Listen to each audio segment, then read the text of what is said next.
کہا 12 سال پہلے میرا بیٹا دولہا بن کر کے آ رہا تھا، برات تھی، کشتی ڈوب گئی، سارے اندر چلے گئے اور اسی کے غم میں اب تک روتی بیٹھی ہوں۔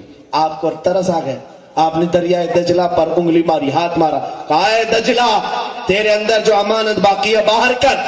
دیکھا بھونچال آیا اور کشتی باہر آئی، سارے باراتی زندہ آئے، زندہ باد زندہ باد۔ سارے آئے، دولہا بھی آیا۔ یہ کرامت ہے۔ آپ مجھے بتاؤ 12 سال تک کیا پانی میں کوئی زندہ رہ سکتا ہے؟ 12 سال تک وہ لوگ کہاں تھے، کیا کر رہے تھے، کیا کھا رہے تھے؟ یہ عقل میں نہیں آنے والی بات ہے، اور جو عقل میں نہ آئے اسی کو کرامت کہتے ہیں۔ کیا کہنا، بے شک۔ سب چیزیں عقل سے مت پرکھنا، نہیں تو شیطان بن جائے گی۔ یہ غوث العظم دستگیر نے 12 سال کے بعد پلٹایا۔ یہ دنیا کے لیے 12 سال ہیں، ہمارے لیے 12 سال ہیں، لیکن ان کشتی والوں کے لیے 1 منٹ بھی نہیں۔ یہ اولیاء کی زندگی ہے، کسی کے لیے وقت کو یہ طویل کر کے دکھائیں اور کسی کے لیے وقت کو گھیر کر دیتے۔ اسی طرح غوث پاک کی بارگاہ میں ایک صاحب آئے، وہ منکر تھے بہت سارے۔ سنیے، اولیاء نبی کے پرتو ہوتے ہیں کہ نہیں؟ انبیاء کے معجزات کو اپنی کرامات سے دکھاتے ہیں۔ غوث پاک رضی اللہ تعالیٰ عنہ بیان کر رہے تھے نبی کونین صلی اللہ علیہ وسلم کے معراج کا واقعہ۔ معراج بیان کرے، میرے آقا بستر پر سوئے تھے، جبرائیل آئے، اٹھائے، لے گئے، حرم میں لے گئے، وہاں سے مسجد اقصیٰ گئے، مسجد اقصیٰ سے پہلے آسمان، دوسرا، تیسرا، چوتھا، پانچواں، چھٹا، ساتواں، عرش دیکھا، کرسی دیکھا، لوح دیکھا، قلم دیکھا، رب سے ملاقات کی، جنت، دوزخ۔ اس کے بعد واپس آئے، ابھی بستر گرم تھا، منٹ بھی نہیں گزرا ہوگا نا، مجھے بیان کرنے میں پتہ نہیں کتنا ٹائم لگ جائے گا معراج کا واقعہ، لیکن حضور کو صبر کرنے میں بھی وقت نہیں لگا۔ یہ سارے علماء سے آپ سنتے ہیں۔ اب مجھے بتائیے، اس کو پھر میں کبھی معراج کے واقعے پر سنا دوں یا سن لینا، لیکن اب غوث پاک بیان کر رہے ہیں۔ مجلس میں کچھ تو ہوتے ہیں جو سر پھرے ہوتے ہیں اور یہ کہتے ہیں یہ تو ان لوگوں کی بکواس ہے، یہ افواہ ہے، بڑا چڑھا کر کے بول دیتے ہیں۔ وہ مجمع میں بیٹھا تھا ایک صاحب اور وہ اٹھ کر کے چلا گیا۔ یہ مولانا لوگوں کی باتیں ہیں، اتنا لمبا سفر اتنے چھوٹے وقت میں ہو کیسے سکتا کہ نبی یہاں سے گئے، مسجد اقصیٰ کتنی دور ہے، آسمانوں کا سفر کیے، یہ کہہ رہے بستر بھی گرم تھا، رات بھی ختم نہیں ہوئی تھی، واپس آ گئے، ایسا کیسے ہو سکتا ہے؟ اٹھ کر کے مجلس چھوڑ کے چلے گئے، گھر آئے، گھر آ کر کے بیوی سے کہا کیا بنا رہی ہو؟ کہا کچھ لے کر کے آئے آپ، بنا دے توں۔ مچھلی لایا اور دے دیا۔ سنا ہم نے کہ وہ صاحب گئے نہانے کے لیے، دریا میں غوطہ لگایا، ڈوب گئے، چلے گئے۔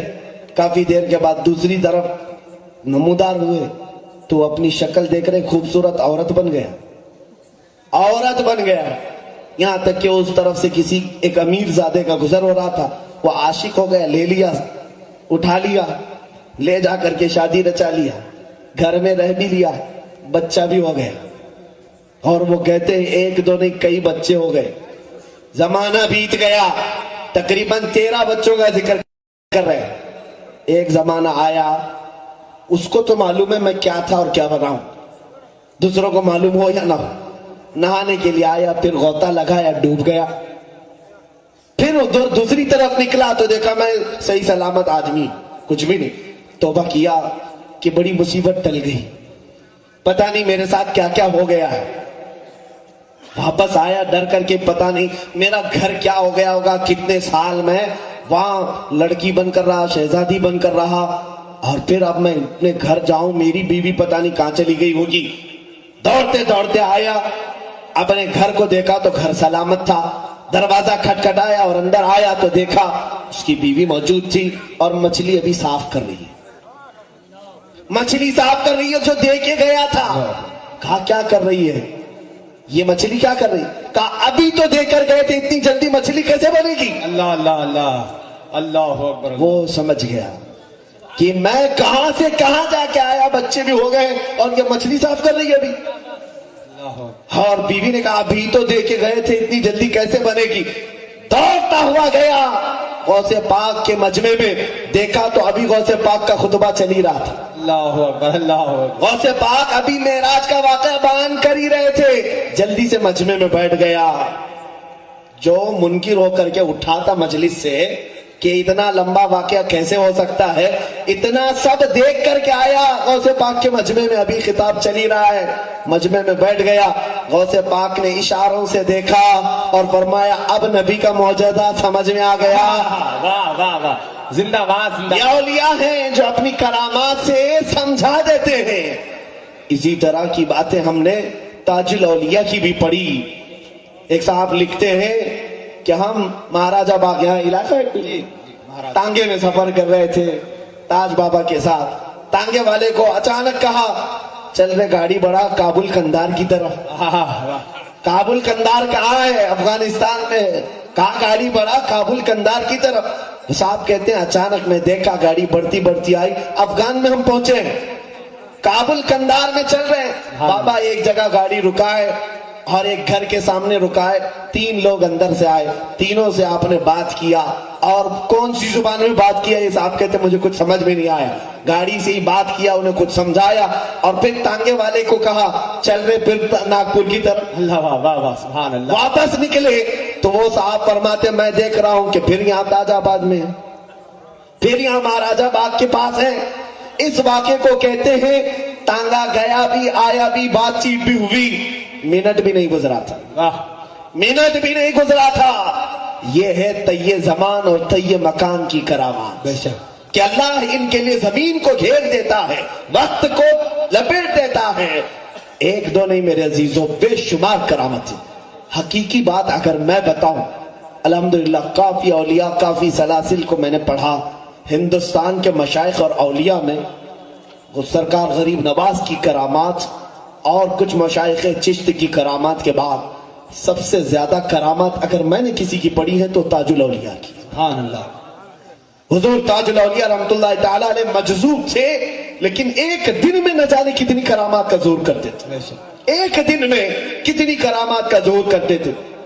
بلکہ ایک صاحب وہ فرماتے ہیں کہ میں پولیس میں نوکری کرتا تھا اور نوکری کرتے کرتے میں ہانگ کانگ چلا گیا, پھر آسٹریلیا یا امریکہ چلا گیا. میرے ساتھ یہاں کا ایک نوجوان بھی تھا, جنگیں ہوئی, واپس آیا.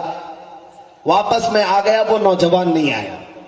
تو اس نوجوان کی ماں کو جب پتا چلا کہ یہ صاحب آئے ہیں تو وہ روتی ہوئی بابا کے پاس آئی, قدم پکڑ لیا, کہا کہ بابا میرا بیٹا نہیں آیا, انگریزوں کی فوج میں تھا یا پولیس ڈیوٹی پر تھا, گیا تھا ہانگ کانگ یا پھر امریکہ وغیرہ لندن گیا ہوں, آیا نہیں, واپس نہیں آیا. حضرت تاج بابا رحمت اللہ تعالیٰ علیہ سے وہ کہنے لگی جب تک میرا بیٹا دو گے نہیں میں یہاں سے جاؤں گی, جب تک نہیں لوٹاؤ گے میں نہیں جاؤں گی. مجھے لگتا ہے شہر ناگپور والے یہ ادا اگر بھول گئے ہو تو واپس پکڑ لو, حاجت آ جائے چادر پکڑ کر بیٹھ جاؤ, جب تک یہ نہ ہو جائے اٹھوں گا نہیں. بے شک دیکھنا آج بھی وہ کرامات زندہ ہے. بے شک بے شک. وہ خاتون بیٹھی, اس کے بعد روتی رہی. تاج بابا رحمت اللہ تعالی علیہ فرماتے ہیں اے دیوانی اٹھ, وہ نیم کے درخت کے ساتھ سامنے جا, دیکھ کون سویا ہے. وہ عورت آتی ہے, دیکھا وہ نیم کے درخت کے نیچے اس کا جوان بیٹا سویا ہوا, جو غائب کہاں سے امریکہ سے واپس نہیں آیا تھا. اس کو اٹھایا, چمٹایا, گلے سے لگایا, پوچھا تو کہاں تھا میرے عزیز, میرے لال, اتنے دن غائب ہو گیا. وہ لڑکا کہنے لگا ماں جنگ میں شریک ہوا تھا, ہانگ کانگ کی جنگ کے بعد میں جرمنی چلا گیا. میں نے سوچا کہ وہاں کچھ دن گزار لوں. ہوٹل میں وہاں پر کچھ کھا رہا تھا, ایک بزرگ آئے اور وہ بزرگ کلندر صفت سے مجھے ایک تماچا مارا اور کہا اے لڑکے تو یہاں عیاشی کر رہا ہے, تیری ماں وہاں تیرے گھر پر رو رہی ہے. میں ڈر گیا, یہ بابا یہاں جرمنی میں کہاں سے آئے, کون بابا ہے. تو میں نے کہا کہ میری ماں رو رہی ہے, میں کیسے جاؤں, ابھی اتنی جلدی کیسے جا سکتا ہوں. تو انہوں نے میرے پیٹھ پر مارا تو میری آنکھ بند ہو گئی اور مجھے غشی آ گئی. اب میں اٹھاؤں تو دیکھ رہا ہوں یہ درخت ہے اور تم میرے سامنے کھڑی ہو. وہ خاتون کہتی ہے چل میں تجھے دکھاؤں کون بابا جرمنی میں آیا تھا. ہاتھ پکڑ کر کے لائی تاج بابا رحمت اللہ علیہ کے دربار میں. وہ لڑکا چیخ پڑا, ہاں یہی تو وہاں پر آئے تھے, وہاں سے لائے. یہ اولیاء ہے پل بھر میں. اسی لیے میں نے کہا جہاں میں اہل ایمان مثل خورشید جیتے ہیں, ادھر ڈوبے ادھر نکلے, ادھر ڈوبے ادھر نکلے. ان کی صفات ہے میرے عزیزوں. اولیاء کاملین کی ان زندگیوں کے بعد ایک میسج میں اب دینا چاہوں گا, وقت شاید کافی ہو گیا ہے. میں سمیٹ کر کے سلطان الاولیاء غوث العظم دستگیر رضی اللہ تعالیٰ عنہ اور تاج الاولیاء کے ان فیوز سے برکتیں حاصل کرتے ہوئے, اے حاضرین بزم, علماء, ہم سب آج کی ہماری ذمہ داری یہ ہے کہ ان کی شان میں اللہ نے ایک جملہ فرمایا قرآن, لا خوف علیہم ولا هم يحزنون. بار بار سنتے ہیں نا آیت آپ, الا ان اولیاء اللہ لا خوف علیہم ولا هم يحزنون. بے شک خبردار, اللہ کے ولیوں کو نہ دنیا میں کسی کا خوف ہوتا ہے نہ آخرت میں کوئی غم ہوتا ہے. کوئی خوف نہیں ہوتا. کیوں نہیں ہوتا ان کو خوف؟ سوچا آپ نے کبھی کیوں نہیں ان کو خوف ہوتا ہے؟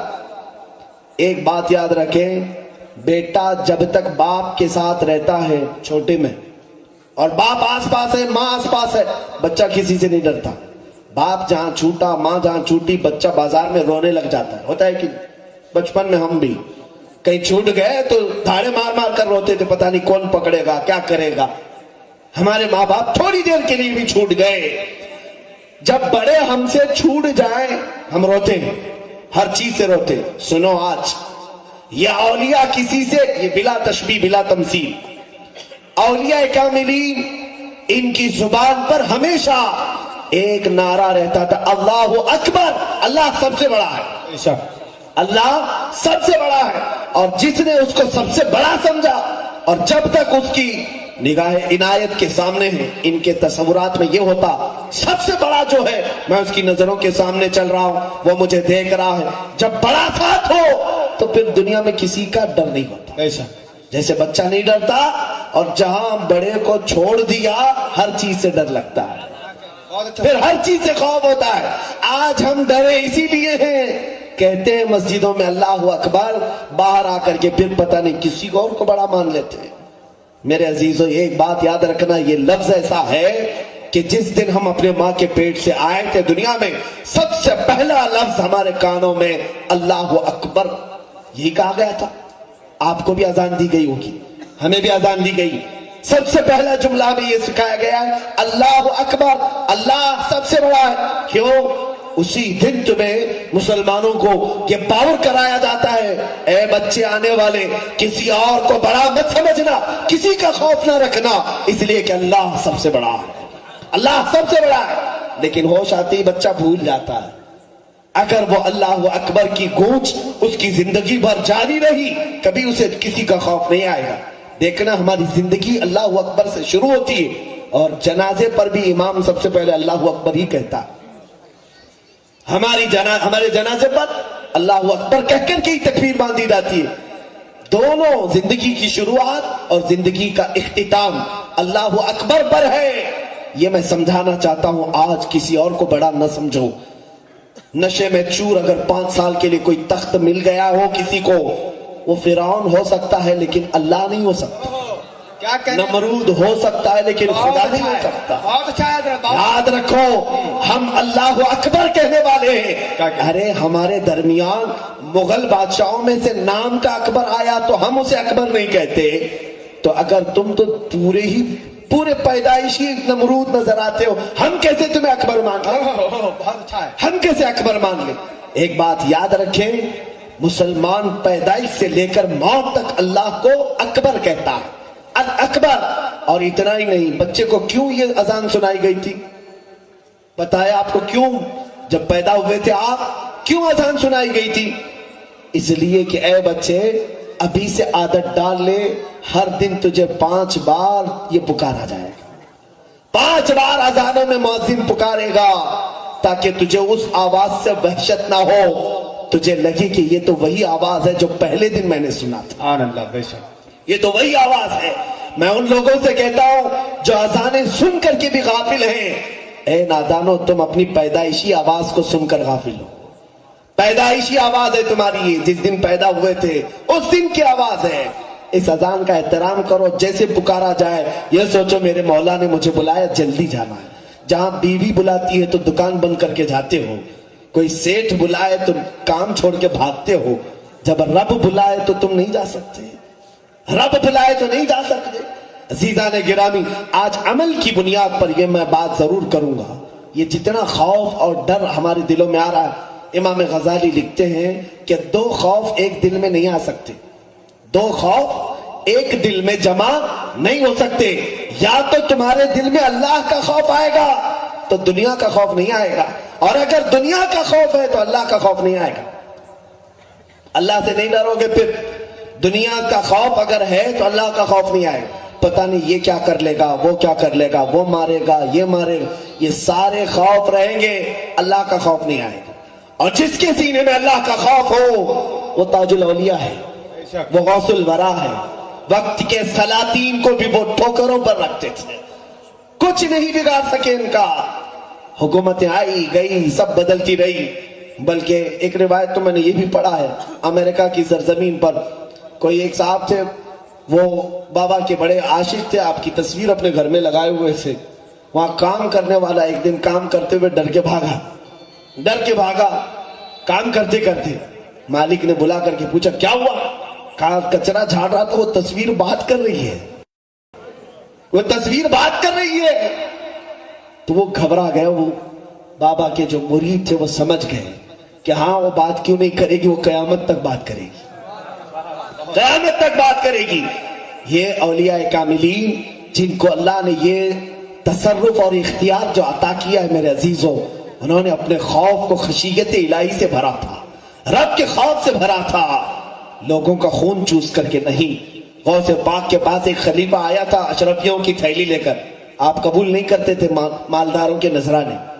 علماء کو بھی یہ چاہیے کہ سیٹھوں کے دروازے پر نہ کھڑے رہے، بلکہ علماء کاملین وہ ہیں جو اپنا علم بیچتے نہیں، حق کے لیے استعمال کرتے. علماء چاہے کوئی بھی، میں کسی کو خاص نہیں کرتا، اگر یہ عادت آئی ہو، امام غزالی نے لکھا ہے وہ عالم جو درباروں میں جاتا ہے. آج بہت ساروں کے بیان پڑھ کر کے مجھے حیرت ہو رہی. کوئی مولانا صاحب آج بیان کر رہے ہیں کہ ہم جو ہے مودی سرکار کے ساتھ ہیں، انہوں نے جو فیصلہ کیا وہ بہت برحق کیا ہے، سر پر ٹوپی، بڑی داڑھی، بڑے مسلمانوں کے گروہ کے سردار. حیرت ہوتی ہے میرے عزیزوں. یہاں ہندوستان کی سڑکیں جل رہی ہیں اور یہ اخبار میں بیٹھ کر کے صاحب مسخرہ بازی کر رہے ہیں. سنو، انہی مولانا لوگوں کے لیے امام غزالی نے لکھا، جو درباری مولوی ہوتا ہے اور اپنا علم لے کر جاتا ہے ان کو خوش کرنے کے لیے کہ میں کچھ مسئلے بیان کروں گا تو کچھ مجھے نذرانہ دیں گے، امام غزالی لکھتے ہیں یہ عالم اس مکھی سے زیادہ غلیظ ہے جو پخانے پہ بیٹھتی ہے، اس مکھی سے زیادہ غلیظ ہے. اور پھر ایک صاحب تصوف نے فرمایا وہ عالم جسم بیچنے والی طواعش سے زیادہ ذلیل ہے، کیونکہ وہ تو صرف اپنے جسم کا دھندا کر رہی ہے اور یہ پورا دین بیچ رہا ہے، یہ پورا دین بیچ رہا ہے. ضرورت اس بات کی. یا اولیاء کاملین سے سیکھو. غوث پاک کے پاس سلطان وقت آیا تھا اشرفیوں کی تھیلی لے کر، آپ نے منع کیا، لے جاؤ واپس، لے جاؤ. وہ ضد کرنے لگا میں وقت کا خلیفہ ہوں، آپ قبول کریں. غوث پاک نے اس کی اشرفیوں کی تھیلی لی اور لے کر کے نچوڑنا شروع کیا. وہ بنو عباس کا خلیفہ تھا. نچوڑنا شروع کیا تو اس تھیلی سے خون کے قطرے ٹپکنا شروع ہو گئے، خون بہنے لگا. وہ سامنے خلیفہ تھر تھر کانپنے لگا. کہا میں تو اشرفیاں سونے کے سکے لے کر آیا تھا، یہ خون کیسے؟ غوث العظم دستگیر نے فرمایا یہ سب غریبوں کا چوسا ہوا مال ہے. ابھی اگر مجھے رسول پاک کی نسبت کا خیال نہ ہوتا تو اتنا نچوڑتا کہ یہاں سے خون تیرے دربار تک پہنچا. لے جاؤ واپس. یا اولیاء کاملین ہیں جو وقت کے سلاطین کے پیسوں پر اپنی کرسی نہیں بٹھاتے تھے، جنہوں نے دنیا کو ٹھوکر ماری. آج بھی دنیا ان کے قدموں پہ پڑی، بے شک آج بھی دنیا پڑی ہے. اور جو دنیا کے پیچھے بھاگا دنیا اس سے اتنا دور بھاگتی ہے. یہ ایک سائے کی طرح ہے. پرچھائیوں کو کبھی پکڑ پاتے ہو؟ جتنا پکڑنے جاؤ گے اتنا آگے جائے گی. اس کی ایک ہی حل ہے، اسے چھوڑ دو، چلتے رہو، خود پیچھے چلتی ہے. پرچھائیاں پیچھے چلتی ہے کہ نہیں؟ یا اولیاء کاملین یہی کرتے، یہ پرچھائیاں پکڑنے نہیں جاتے، ٹھوکر مارتے اور وہ ان کے پیچھے چلتی. یہ کئی مثالیں ہیں میرے عزیزان گرامی. دنیا کی یہ شہوت پرستی جو آج ہمارے اندر ہے، میرے آقا صلی اللہ تعالیٰ علیہ وسلم کی ایک حدیث بیان کر میں گفتگو کو سمیٹتا ہوں. کیا آج ہمارے حالات ایسے نہیں ہیں؟ حضور پاک صلی اللہ تعالیٰ علیہ وسلم کے پاس ایک بار شہد کا پیالہ پیش کیا گیا. آپ شہد کو اپنے منہ سے لگا ہی رہے تھے کہ اچانک فرماتے ہیں کہ ہاتھوں سے کچھ چیز کو دھکا دینے لگے. پھر رکھا, پھر اٹھایا, ہاتھوں سے کوئی چیز ہٹائی, تیسری بار اٹھایا اور پیا نہیں, رونے لگ گئے. میرے آقا کی آنکھوں سے آنسو آ گئے. صحابہ نے پوچھا کہ حضور کیا چیز تھی؟ آپ کے پاس تو مکھی نہیں آتی, آپ کس چیز کو ہٹا رہے تھے؟ میرے آقا فرماتے جب میں شہد پینے کے قریب تھا, دنیا میرے پاس پوری دولت لے کر آئی. کہا کہ حضور مجھ قبول کر لے. میں نے اسے دھکا دے کر دور کیا. میں نے کہا کہ مجھے فقر و فاقہ پسند ہے, دولت نہیں چاہیے. میں نے چھوڑ دیا. دوسری بار دنیا اپنے حسین ترین تمام حسیناؤں کو لے کر کے آئی. کہا آقا میرے حسن کو لے لے, ایک سے ایک حسن و جمال کی عورتیں آپ کے پاس رکھ دوں گی. حضور فرماتے میں نے حسن و جمال کو بھی دھکا دے دیا. نہ تیرے دولت و مال کی ضرورت ہے, نہ تیرے حسن و جمال کی ضرورت ہے. تیسری مرتبہ دنیا میرے پاس آئی اور اس نے کہا یا رسول اللہ, آج آپ نے میری دولت و مال کو بھی ٹھکرایا, آج آپ نے میرے حسن و جمال کو بھی دھتکار دیا, لیکن آپ کے بعد آپ کی امت ایسا نہیں کر سکے گی. آپ کی امت میرے دولت و مال اور حسن و جمال میں مصروف ہو جائے گی اور آپ کو فراموش کر بیٹھے گی. رسول کریم صلی اللہ تعالیٰ علیہ وسلم کی آنکھوں سے آنسو آ گئے. وہ آقا اپنی امت کے بچھڑنے کے غم میں روتے تھے. کیا آج حالات ایسے نہیں کہ ہم دولت و مال کے پیچھے میرے نبی کی تعلیمات بھول کر بیٹھے؟ کہ حسن و جمال طلب کرنا ہر نوجوان سمجھتا ہے کسی ایک عورت کو حاصل کر لینا, کسی ایک لڑکی کو محبوبہ بنا لینا, معشوقہ بنا لینا. نوجوان سمجھتا ہے زندگی کی معراج ہے میری. ارے اللہ نے تو تجھے پیدا کیا ہے, شادی بھی ہونی ہے. یہ جو اتاولے پن ہے نوجوانوں کے, کل زندگی تمہاری ایک لڑکی حاصل کرنے کے لیے. تم پیدا کس لیے کیے گئے ہو؟ تم رسول پاک کی امانت ہو, امت خیر ہو. قیامت کے دن تمہارا سر ساری امتوں میں بلند ہوگا. رب نے تمہارے مقامات کہاں بلند کیے جانتے؟ جو نبی اس امت میں پیدا ہونے کی دعا کرتے تھے, ہم کو اللہ نے بغیر مانگے اس امت میں پیدا کیا ہے. حیثیت کیوں نہیں سمجھتا آج کا بچہ, آج کا جوان کیوں نہیں سمجھتا؟ ایک بات یاد رکھیں, آج تمہیں جینا ہے کسی کے بھی طریقے پر جی لو. میں تقریر نہیں کر رہا ہوں میرے عزیزو, دل پر جو اترتی ہے وہ بات کرتا ہوں. ہمارے نوجوان 24 گھنٹے موبائل پر اپنی زندگی آج نہیں بتا رہے. کتنے تو نوجوان سے پب جی میں مر گئے, ختم ہو گئے. یہ پب جی بھی, اس پر میں نے کہا کافی دن قبل ہی کہا تھا, یہودیوں کی بنائی ہوئی وہ چال ہے جو آخر میں ہونے والی جنگ کی طرف کا اشارہ ہے کہ ویپن اٹھاؤ اور ہر ایک کو قتل کرو, ہر ایک کو مارو. فسادی بنانے کا ایک گیم ہے. انہی گیموں میں تو ہمارے نوجوانوں کو برباد کر رکھا ہے. تمہارے ہاتھ میں برس گزر جاتا ہے, قرآن نہیں آتا. پورے عمریں بیت جاتی ہے, اللہ کا کلام نہیں آتا. لیکن ایک دوست کا میسج کی گھنٹی کیا بجی, فوراً کھول دیتے ہو. تم نے کبھی سوچا کہ پورا قرآن میرے رب کا میسج ہے میرے لیے؟ اللہ نے میسج ہی تو اتارا ہے, سارے پیغامات ہی تو ہے قرآن. پڑھو تو کتنی شیرینی ہے. بار بار مولا فرماتا یا ایھا الذین آمنو, یا ایھا الذین آمنو, اے ایمان والو. کسے کہہ رہا ہے مولا؟ تم کو کہہ رہا ہے, ہمیں کہہ رہا ہے. وہ پکار کر کے میسج دے رہا ہے, ہم کھولنے کو تیار نہیں. لیکن کوئی دنیا دار ایک میسج بھیج دے, واٹس ایپ اور فیس بک قضا نہیں ہونی چاہیے, گھنٹہ نہیں ہونی چاہیے, فوراً کھولو دیکھو. میرے عزیزو, کیا یہ انصاف ہے ہمارا قرآن کے ساتھ؟ کیا یہ انصاف ہے ہمارا اسلام کے ساتھ؟ کیا یہ انصاف ہے ہمارے رسول پاک کی محبت کے ساتھ؟ وہ رسول کوئی رات ایسی نہیں گزارے جس میں اپنی امت کو یاد نہ کیا ہو. ماں عائشہ صدیقہ فرماتی ہے رات کو میرے بستر پر ہوتے. حضرت عائشہ فرماتی ہے اس سے زیادہ عزیز لمحہ میرے لیے کوئی اور نہیں ہوتا جب میرے آقا میرے بستر پر ہوتے تھے. لیکن میرا بستر رات کو چھوڑ کر اڑ جاتے تھے, باہر چلے جاتے اور رونے لگ جاتے تھے, کھڑے ہو جاتے. میں پوچھتی آقا کس لیے آپ اتنا روتے؟ آپ بخشے ہوئے ہیں, جنت آپ کے ہاتھ میں ہے. میرے آقا فرماتے عائشہ میں اپنی امت کے لیے روتا ہوں, میرے بعد آنے والی امت وہ مجھے نہیں جانتی. بدعملی کے ذریعے سے کہیں وہ دوزخ میں نہ چلی جائے.